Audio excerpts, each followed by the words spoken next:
to freedom of speech and expression, the right to equality before law and equal protection of law, right to protection of life and personal liberty, and right to pursue one's religion and culture. These were the very rights which were denied to people by the British government. Independence marked a watershed for realization of these rights. Their hopes were redeemed only when these rights form the cornerstone of our Constitution. Today, these form the core of the universal human rights as proclaimed by the United Nations. Hello. In the fundamental rights are to retain their sanctity. They cannot be seen in isolation. They need to be read along with the fundamental duties of the citizens, which too our Constitution incorporates.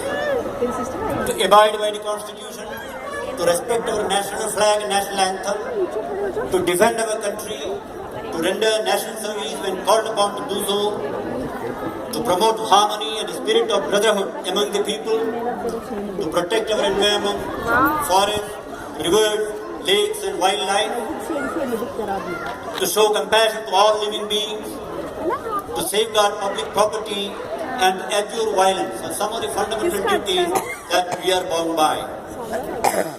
As responsible citizens, we need to cultivate an acceptable balance between the exercise of our rights and the observance of our duties. Constant harping on one's rights to the exclusion of one's duties and responsibilities tends to erode the quality and sanctity of these rights.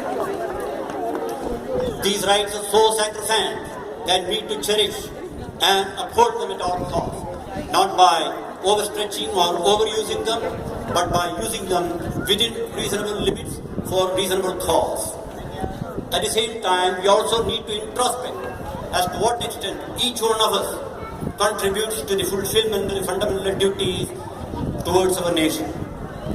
Many of the present day controversies could be avoided if we can adhere to these basic principles. Now, coming to the issue of developing a sense of history, I would like to ask as to how many of us know that during the Second World War, the Japanese imperial forces had occupied and conquered and occupied part of our territory, that is the Andaman and Nicobar Islands, which they occupied in March 1942 and committed